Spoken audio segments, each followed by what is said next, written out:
రెండవది ఇందిరమ్మ ఇళ్లకు సంబంధించి ఎవరైతే ఇల్లు లేనటువంటి నిరుపేదలు, ఎవరైతే గుడిసె ఉన్నటువంటి నిరుపేద, ఎవరైతే కంప్లీట్గా రేకుల ఇల్లు ఉన్నటువంటి పేదవారు, అదేవిధంగా భర్తను కోల్పోయినటువంటి అక్కా చెల్లెలు ఎవరైనా ఉంటే 30-40 సంవత్సరాల మధ్య వితంతువైనటువంటి వాళ్ళు, మరి అదేవిధంగా వికలాంగులు మరి ఏమి చేయలేనటువంటి దయనీయమైన పరిస్థితిలో ఉండి ఇల్లు లేనటువంటి వాళ్ళకు వీళ్ళందరికీ కూడా మొదటి ప్రాధాన్యత ఇవ్వాలనేది ప్రభుత్వం యొక్క గైడ్లైన్స్. దాని తర్వాత ఎవరైతే నిరుపేద ఉన్నారో ఇవాళ ఒక్కరోజుతో అయిపోయేది కాదు. రేషన్ కార్డు కానీ అదేవిధంగా ఇందిరమ్మ ఇల్లు కానీ గత ప్రభుత్వం లాగా మా ప్రభుత్వం కంప్యూటర్లు లాకేసి రేపటి తెరుచుకోదనేటువంటి పరిస్థితి లేదు. ఇవాళ ఈడ దరఖాస్తు ఇచ్చిన రేపు శాంక్షన్ ఇస్తాం. ఇక 10 రోజుల తర్వాత దరఖాస్తు ఇచ్చిన దానికి ఎలిజిబుల్ అయితే మా ఆర్డీఓ గారు ఎమ్మెల్యే రేషన్ కార్డు ఇచ్చేటువంటి కార్యక్రమాన్ని చేస్తాం. అంటే ఇది రోజువారీగా నిరంతరంగా పేదవాడికి ఎప్పుడు అవకాశం ఉంటే అప్పుడు రేషన్ కార్డు ఇచ్చేటువంటి కార్యక్రమాన్ని ఈ ప్రభుత్వం చేపడతా ఉందని కూడా ఈ సందర్భంగా మనం చేస్తూ ఉన్నాం. అదేవిధంగా ఇందిరమ్మ ఇళ్లకు సంబంధించి దేవరకొండ నియోజకవర్గానికి రాష్ట్రంలో ప్రతి నియోజకవర్గానికి 3500 ఇందిరమ్మ ఇళ్లను ప్రభుత్వం కేటాయించింది. అందులో అతి నిరుపేదలను గుర్తించి అర్హులైనటువంటి వాళ్ళను ఈ సంవత్సరం బడ్జెట్లో 3500 ఇందిరమ్మ ఇళ్లను మంజూరు చేస్తాం. ఈ 5 సంవత్సరాల్లో సుమారుగా ప్రతి సంవత్సరం 3500 చొప్పున రాబోయేటువంటి 4 సంవత్సరాల్లో మీకు 17,000 ఇందిరమ్మ ఇళ్లు నిర్మించబోతున్నాం అని చెప్పి మీకు ఈ సందర్భంగా మనం చెప్తున్నాం. అందుకనే ఇప్పుడు ఇక ఈ లిస్టులో రేపు ఇందిరమ్మ ఇల్లు రాకపోతే ఇక వస్తుందో రాదో నాకు ఇల్లు అనేటువంటి భయం కానీ ఆందోళన అవసరం లేదు. ఎవరైతే ఇల్లు లేనటువంటి నిరుపేదలు ఎవరైతే ఉన్నారో రాబోయే 4 సంవత్సరాలు ఆ 17,000 ఇల్లును నిర్మించి ఇచ్చే బాధ్యత మీ బిడ్డ బాలునాయకుడు అని చెప్పి మరొకసారి మీకు ఈ సందర్భంగా మనం చెప్తా ఉన్నాం. ఎక్కడ అర్హత ఉన్న పేదవాడు ఈ 4 సంవత్సరాల్లో వెతికి మరి ఇందిరమ్మ ఇల్లు ఇచ్చి కట్టిస్తామని చెప్పి ఈ సందర్భంగా మనం చెప్తున్నాను. హలో, అందరికీ నమస్తే. నేను మీ బనవత్ రవికుమార్ నాయక్, రేకులగడ్డ.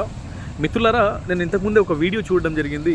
ఆ వీడియో ఏంటంటే మన శాసనసభ్యులైనటువంటి పెద్దలు పూజ్యులు గౌరవనీయులు బాలనాయక్ గారు డిండి మండలంలో ఈ ప్రజాపాలన దరఖాస్తు తీసుకోవడంలో అంటే 3వ విడత ప్రజాపాలన దరఖాస్తు అంటే ప్రజల్ని పిలిపించి అక్కడ మీటింగ్ పెడుతూ మాట్లాడుతూ ఉన్నారనమాట.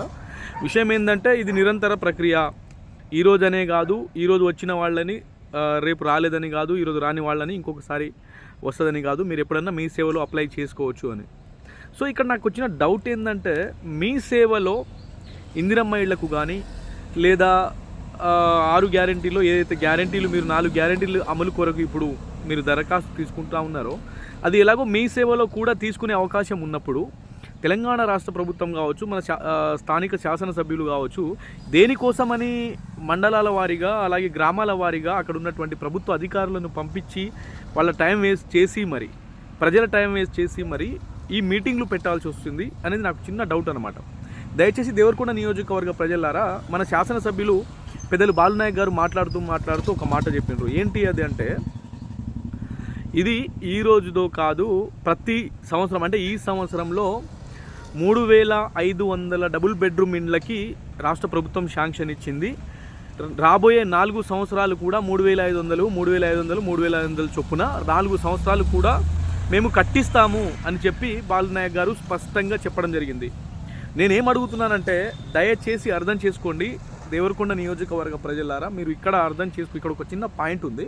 అది అర్థం చేసుకోకపోతే వీళ్ళు మాట్లాడేది నిజమా అబద్ధమా అనేది మనం కూడా తేల్చుకోలేమన్నమాట. సో విషయం ఏంటంటే బాలునాయక్ గారి పదవీ కాలం ఇప్పటికే 1.5 సంవత్సరం అయింది. అంటే 1 సంవత్సరం 4 నెలలు అంటే 16 నెలలు కావస్తుంది బాలునాయక్ గారి పదవీ కాలం.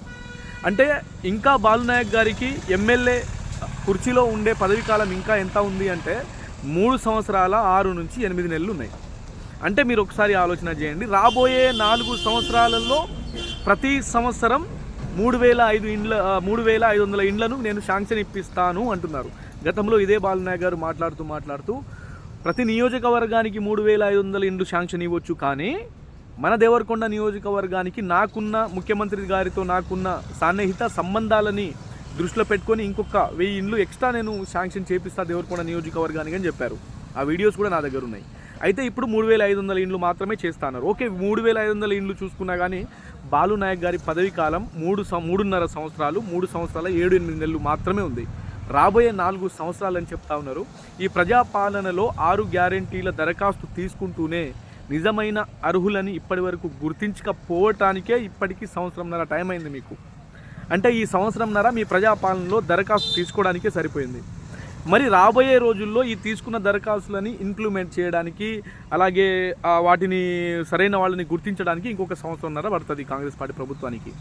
దాని తర్వాత ఇంకొక 1.5 సంవత్సరం ఏం చేస్తారంటే ఈ పై రోలు గీ రోలు నడిపించి ఇంకొక 1.5 సంవత్సరం తీసుకుంటారు. ఫైనల్గా ఏమవుతుంది అంటే రాబోయే 2028 ఎన్నికలకు ముందు ఒక అంతంత మాత్రాన అంటే ఒక 1000 ఇండ్లో, 2000 ఇండ్లో, 3000 ఇండ్లో నియోజకవర్గ వారీగా ఒక్కొక్క గ్రామ పంచాయతీకి 3 ఇండ్లో, 4 ఇండ్లో అంతంత మాత్రం సగం సగం కట్టి వదిలేసి మళ్ళీ మాకు అధికారం ఇస్తేనే మీకు ఈ ఇల్లు శాంక్షన్ చేస్తాం అని చెప్పే కుట్ర నడుస్తుంది. మిత్రులారా, మీరే ఒకసారి ఆలోచన చేయండి. ప్రజాపాలనలో 6 గ్యారంటీలకి సంబంధించి మనం దరఖాస్తు ఇచ్చి ఇప్పటికే 7 నెలలు 1 ఇయర్ వస్తూ ఉంది.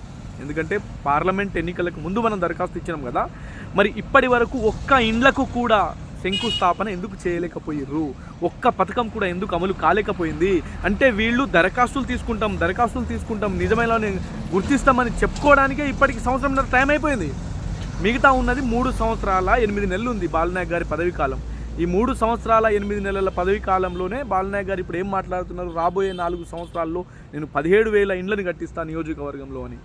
నేను ఏమంటున్నా అంటే బాలనాయక్ గారికి ఇప్పుడున్న పదవి కాలం, ఇంకా ఉన్న పదవి కాలం ఎంత అంటే 3 సంవత్సరాల 8 నెలలు.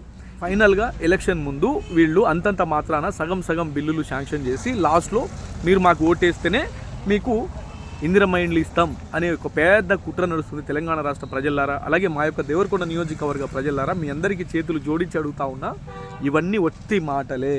నేను ఏమంటున్నానంటే దయచేసి ఇప్పటికైనా అర్థం చేసుకోండి, ఇదన్నీ ఉట్టి మాటలు. మళ్ళీ ఇప్పుడు ఇంకొక డ్రామా తీస్తున్నారు. ఇదంతా sarpanch, MPTC, ZPTC election drama మాత్రమే.